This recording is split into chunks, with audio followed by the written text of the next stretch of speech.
So over the last few weeks, there's been a lot of talk around this rumored Nintendo Switch revision. Is it real? What kind of hardware is going to be in it? Are there going to be exclusive games? Will Nintendo have some sort of game like Breath of the Wild 2 ready for launch? And on and on and on with that. But something came up as I saw people talking about this device, and I started thinking, I said, wow, that is a good question actually, because Nintendo's never tried it before. Can Nintendo actually sell a system for $400? That would be the roof. That would be the most expensive system they've ever actually made, if that's what they go with, which was suggested by Bloomberg in one of the more recent reports. And I wanted to talk to you guys today about that here and get your opinions on this one in the comments. Guys, if you enjoyed these videos, make sure that like button helps out a ton. And if you're new to the Small Arms channel, make sure you subscribe down below. So first thing I want to do is go over to the launch prices for some of Nintendo's past systems. Now, again, you can apply inflation and all this, but I'm more looking at like the sticker shock, I guess, that we would get if we saw that $399.9 price in front of us and look at what we've dealt with before with Nintendo systems. Starting from the top, there was the NES, or Nintendo Entertainment System, this in 1985 at $200 or $250, depending if you wanted like the Super Mario Bros. Bundle or if you wanted Rob the Robot with it. But from there, Nintendo actually sat at a pretty comfortable pricing for themselves, and that was $200. That's what it was for the Super Nintendo in 91. That's what it was for Nintendo 64, which they were kind of forced into that because the PlayStation, which was often running at $300, by the way, when it first came out, had gotten to the point where it was $200 because it had been out for a few years and already had a couple of price cuts. So Nintendo was kind of forcing that. They wanted to apparently launch at $250 there, but nonetheless, $200 on the 64, and then at $200 on the GameCube. They probably should have gone up a bit and dropped the DVD player in that, because a lot of people bought the PS2 as just like a DVD player. Oh, and it also plays games. But either way, though, they were at $200 for a while there because Nintendo's very cost conscious with their systems, to the point where they would rather go for a lower price and get the system out there, seeing if that would appeal more so to people looking to buy, I guess, a cheaper system overall. But then we get to the Wii, and that was like their most expensive system technically at that time at $250. And it's interesting because we had the 360 Pro at $400, and then we had the PlayStation 3 at $600. So obviously the Wii was just going to look cheap either way. They technically could have made it $300, and people probably still would have been like, yeah, it's a pretty cheap system. But then came the Wii U, and we don't have to talk much about the Wii U, I guess, because it didn't work out for Nintendo, but they did launch that thing at $350 with a deluxe model. That is still the most expensive system they've really ever tried, and it didn't work. I mean, the Wii U did have some cool games. Obviously, they're coming to the Switch, and they're selling millions and millions of copies. No problem there, but the system itself, the concept, the marketing, it was all over the place. And then you throw in that $350 price for the deluxe model.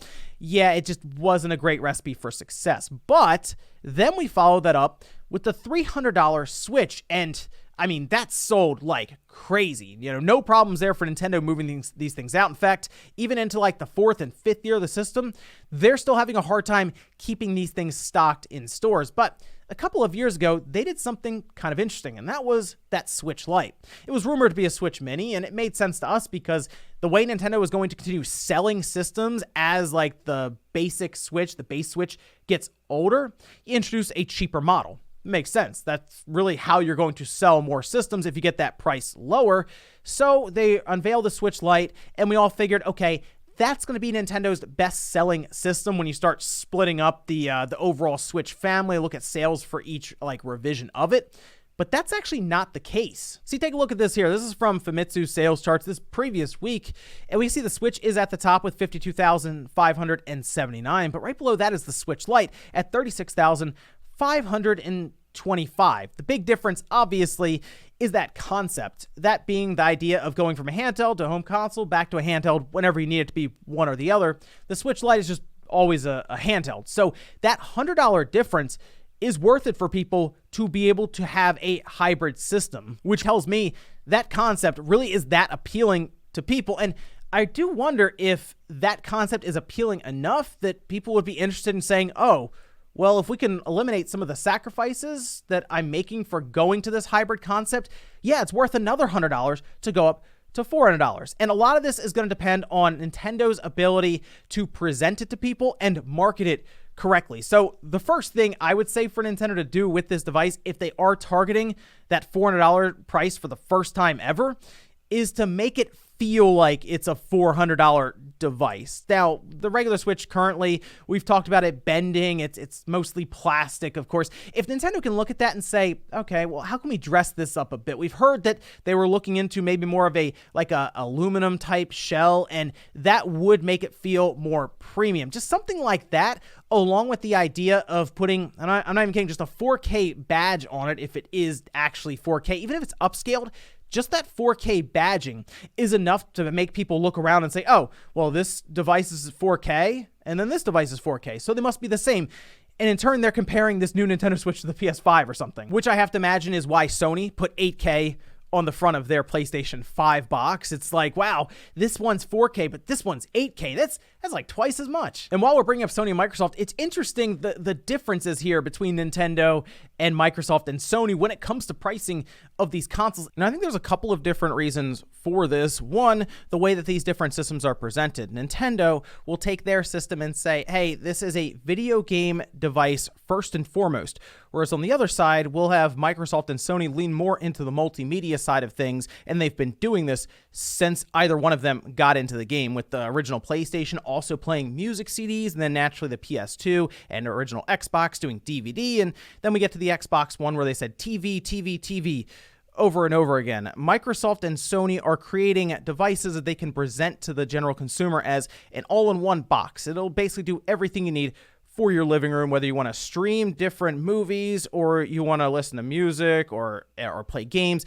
It's all here with this device. Whereas Nintendo, we're like more than 4 years into its life for the Switch, and we're still wondering if Netflix is even going to show up. And then obviously the graphics. And we see this with Microsoft and Sony. They will show some really cool looking games that leave these wow first impressions for general consumers. And yes, they will take that and then equate it to price. Not necessarily if the game is good or anything. Like, I mean, Anthem, that didn't turn out to be a very good game, but it looked really, really good in terms of visual style.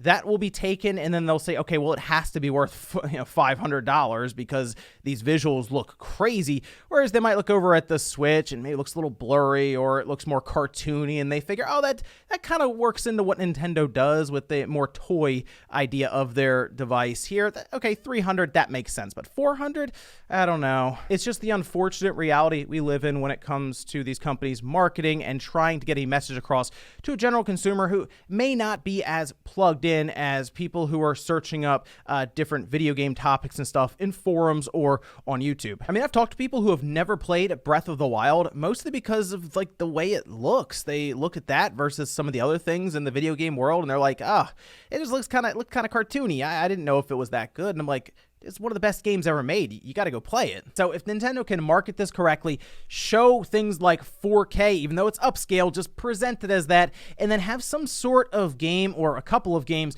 to really blow people away with the differences in terms of visuals. Yeah, they could probably market this thing at $400 and tell people why they need this system at $400. Although, with all of that said, this is the system that whenever a new special edition, like this Monster Hunter one that just released, or a Switch Lite color comes out, it all just sells out anyway, and Nintendo just sells us another Switch. Like, there are people who probably have like 3 or 4 Switch systems right now, and over the last 18 months, it's actually been pretty difficult to find a Switch in stores, and I noticed that on like eBay, the system's gone up over $400 anyway. So I guess you just need to put it out, to have the Switch logo on there, have a 4K badging, and maybe a cool game like Breath of the Wild 2, and I'm sure the system will just sell out anyway. And looking at the Switch Lite sales, I don't think the premium $400 Switch necessarily has to sell as much as the $300 base Switch model, because what we're seeing now from Nintendo is they want to have a family of devices, basically options for different people, however they want to get into that Nintendo